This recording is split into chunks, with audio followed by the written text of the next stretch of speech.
ሰላም እንዴት ናችሁ?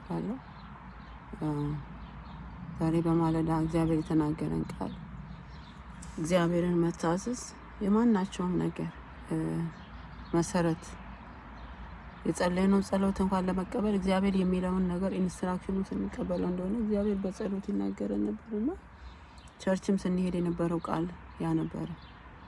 በመታዘዝ ውስጥ እግዚአብሔርን በረከት መቀበል እንደምንችል ካልታዘዝነው እግዚአብሔር ወዳለው ነገር እንደማንደርስ እግዚአብሔር ጸልየን የጸለይነው መልስ ይሄው ብሎ ጠቅልል አድርጎ በቃ መቶ ቁጭ በቃ ይኸውልሽ ብቻ እንደሚል ነው የምናስበው አይደለም።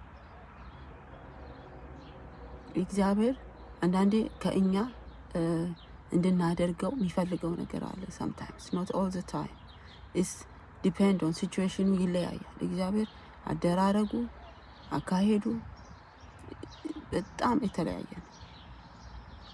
መጽሐፍ ቅዱሳዊ እውነት ሆኖ ግን በቃ አብርሃምን ባርክሃለሁ ዘር ትውልድን ምድርን ይበዛል ይወርሳታል እንዳሸዋ እንደ ሰማይ ከዋክብት ሆናል ዘር እያለው ግን ምን ይለው ነበር? መቶ ይስሐቅን ረደው ይለው ነበር።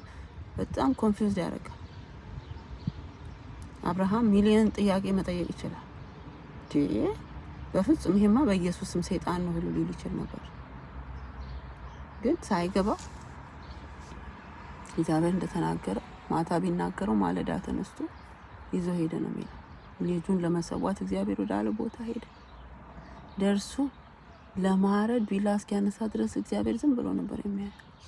አንዳንድ ጊዜ እግዚአብሔር የተናገረንን ነገር ለማየት የሚካፈለው መስዋዕትነት እንዳያስቀር አድርጌ የምባለውን ነገር ባለማድረጌ እግዚአብሔር የተናገረውን ኪዳን